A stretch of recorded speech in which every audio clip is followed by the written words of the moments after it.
ভোর 4:48 বাজে আর আমাদের গাড়ি চলে এসছে। আমরা আগে থেকেই ক্যাবটা বুক করে নিয়েছিলাম। আমাদের ডেস্টিনেশন স্টেশন হলো সাঁতরাগাছি, তো সেই জন্য আজকে ক্যাবটা বুক করেই নিয়েছি, কারণ হাওড়া স্টেশন হলে কোনো ব্যাপার ছিল না।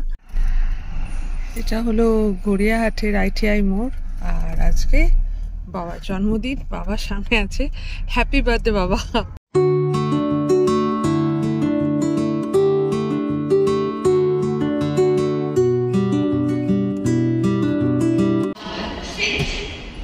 দুর্দান্ত হয়ে গেছে জায়গাটা। সাঁতরাগাছি স্টেশনে আমরা চলে এসেছি।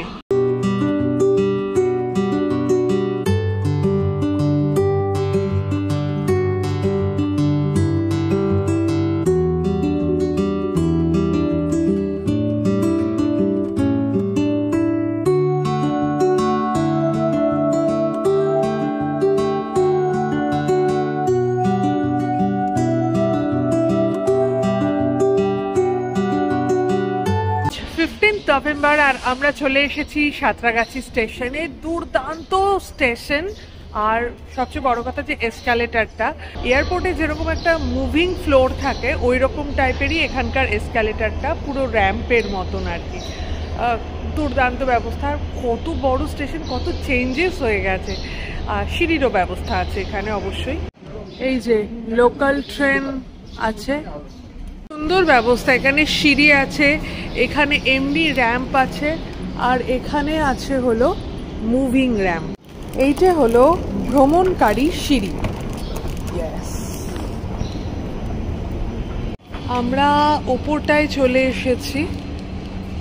এই দিকে গেলে 6 নম্বর 7 নম্বর, বিশাল জায়গা। বসার জায়গা আছে কিন্তু সেটা ঠিকঠাক নয়, বিস্তৃত লাইন। হ্যাঁ হ্যাঁ, ওপেন টেরেস।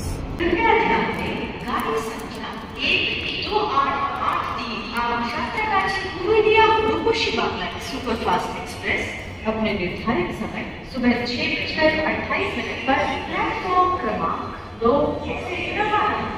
আমরা এখন একটা লম্বা ব্রিজের মধ্যে দিয়ে যাচ্ছি সাঁতরাগাছি স্টেশনে। পুরো চেঞ্জ হয়ে গেছে। আমাদের ট্রেন আসছে 2 নম্বরে। আমরা পুরুলিয়া রূপসী বাংলা এক্সপ্রেসে করে যাচ্ছি বিষ্ণুপুর, আর সেখান থেকে আমাদের গন্তব্য হলো সোনার বাংলা জয়পুর ফরেস্ট। সত্যি দুর্দান্ত করে দিয়েছে স্টেশন। সব এক্সপ্রেস ট্রেনগুলো সব দাঁড়িয়ে রয়েছে। আমরা এই টার্নটা মিস করে গেছি। এটা প্ল্যাটফর্ম নাম্বার 4-5, আর এইটা হলো এই দিকে হলো প্ল্যাটফর্ম নাম্বার 2-3। তো আমরা প্ল্যাটফর্ম নাম্বার 2 এর দিকে যাচ্ছি এই টার্নটা দিয়ে। এই দিকটা আবার সিঁড়ি।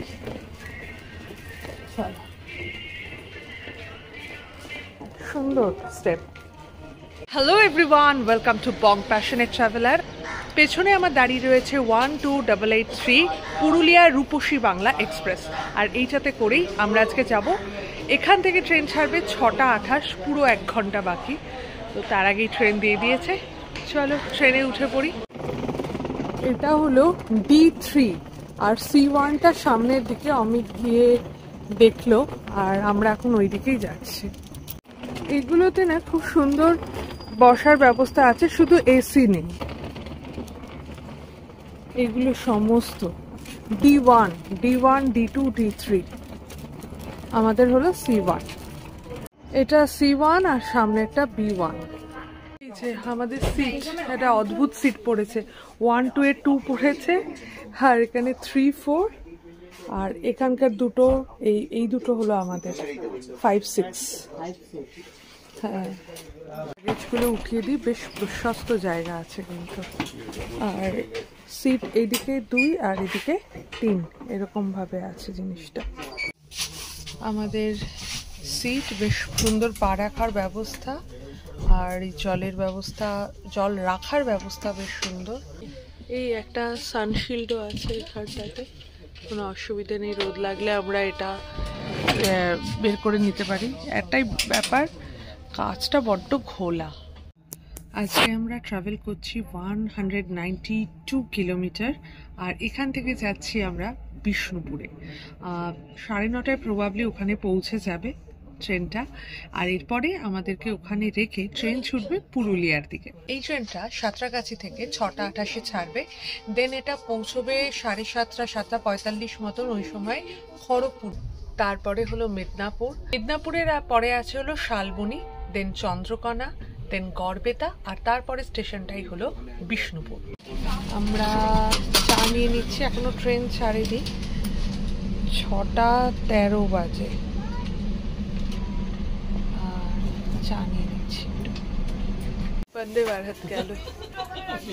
সকালের আলো ফুটেছে আর মোটামুটি ভরে গেছে। 15 নভেম্বর 6:31 সবে ছাড়লো ট্রেন। একটা সুন্দর নদীর ওপর দিয়ে আমরা যাচ্ছি, কিন্তু এর ভিজিবিলিটি এত বাজে যে দেখতেই পাচ্ছি না।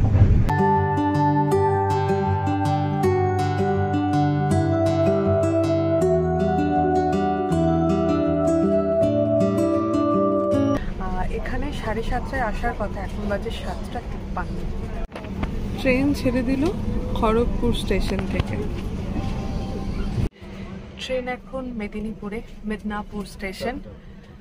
চা, কফি, ইংলিশ বই, তারপরে নিউজ পেপার সব পাওয়া যাচ্ছে, শুধু একটু কচুরি পাওয়া যাচ্ছে না। কি করা যায় তাই ভাবছি। কচুরি না, বেসিক্যালি এখানে আমাদের রিকোয়ারমেন্ট হচ্ছে আলু চপ, ডিমের চপ, আলু চপ। জানি না সকালবেলা হয়তো কেউ খেতে চায় না, কিন্তু আমি তো খেতেই চাই, খেতেই পারি। খিদে পাচ্ছে। ট্রেনে এরকম ভারে চা পাবো সত্যিই ভাবা যায় না। চাটা খেয়ে দেখতে হবে কেমন। ইনি তাজা গরম ঝালমুড়ি নিয়ে উঠেছেন। কাহার দোকান নিজের পেটে কিল মেরে রাখা যায়, তো বেশ খিদেও হয়েছে আর ইচ্ছেও করছে কিছু খেতে। তো শালবনী স্টেশন আসছে, তো আমরা ভাবছি যদি আমাদের গেটের সামনাসামনি যদি কিছু অন্তত পাওয়া যায় তাহলে ওখান থেকে আমরা নিয়ে নেব। দেখা যাক কি হয়। চপ আছে, আরে চপ আছে। শালবনী স্টেশনে ভাবছিলাম নামবো, তো শালবনী স্টেশনের অবস্থা এরকম, ধু করছে, কোথাও কিচ্ছু নেই। তো যাই হোক, চপ পাওয়া গেছে, এটাই অন্তত নেই। কোথায় গেল সেই চপ দাদা? হ্যাঁ, 20 টাকা। 20 টাকা প্লেট। এক একটাতে কটা? দুটো করে। ও গরম নাকি দাদা? চপটা খান, তারপরে পয়সা দেবেন। চপটা খেয়ে দেখো, এটা খেয়ে দেখো তো। হ্যাঁ, গরম আছে। গরম আছে? গরম আছে, নরম হয়ে গেছে তো। যখনই চপ ঢাকা দেবেন, চপটা বাইরের দিক থেকে নরম। জানি না, আমার তো চপ মচমচে হয়। হ্যাঁ, আর অমিতের বক্তব্য এই যে এটা সম্ভবত কালকের ভাজাও হতে পারে, বলতে পারছি না, কিন্তু ফ্রেশ লাগছে, কিন্তু আমার খারাপ লাগছে না। ঘুগনি উঠেছে, বাবা খাবে? ঘুগনি খাবে না? ঘুগনি খাবে না বলছে। দেখি ঘুগনি কেমন।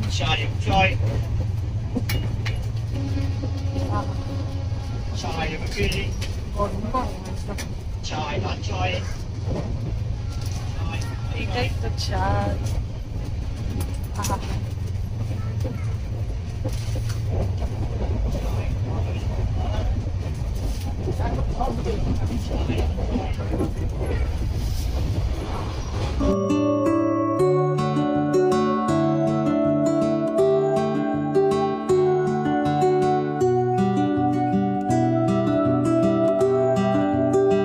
শহরাঞ্চলে পলিউশনের জন্য ঠান্ডাটা একটু পরেই পড়ে, কিন্তু যদি অগ্রিম ঠান্ডা অনুভব করতে হয় তাহলে তো আমাদের বাংলার গ্রাম হলো শ্রেষ্ঠ জায়গা।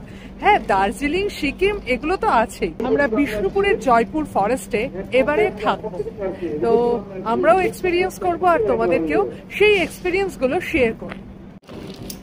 স্টেশনটা কি সুন্দর, আর কি সুন্দর রোদ লাগছে না? ভালোই লাগছে।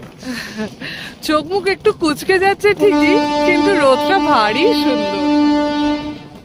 চলো চলো বেরিয়ে পড়ি। আমাদের ট্রেন ছেড়ে দিল, 2 মিনিট থামলো না এখানে। বিষ্ণুপুর স্টেশন। এবার আমাদের 3 নম্বরের দিকে যেতে হবে। পরিষ্কার পরিচ্ছন্ন বেশ, কিন্তু এখানে উঠতে হবে। এই লিফট আছে তো না, বিষ্ণুপুর স্টেশনে কিন্তু লিফটও আছে। তো আমাদের বললো আমাদের গাড়ি নাকি এইদিকেই দাঁড়িয়ে রয়েছে, আমরা যে হোটেলে আছি মানে বুক করেছি সেখান থেকেই গাড়ি এসছে। আর এখানে টোটোও আছে, আর ওইদিকে আমাদের গাড়ি 2157। এখানে সাইট সিং এর জন্য বলছে 200 টাকা ঘন্টা। দেখা যাক আমরা হোটেলে গিয়ে কি ব্যবস্থা পাই। আমাদের গাড়ি চলে এসেছে, চলো আমরা সবাই বসে গেছি। আর আমাদের লাগেজও ঢুকে গেছে। বিষ্ণুপুর স্টেশন থেকে আমরা বেরিয়ে পড়ছি।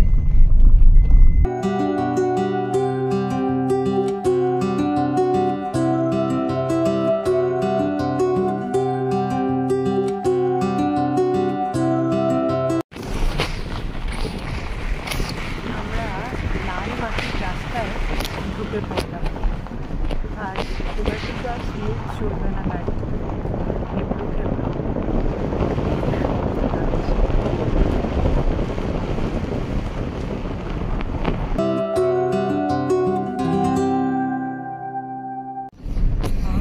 কম্বিনেশন, লাল রাস্তা আর পাশে সবুজ আর গোল্ডেন কালারের ঘাসের একটা ধান কাটা হয়েছে আর কি, ভালোই লাগছে।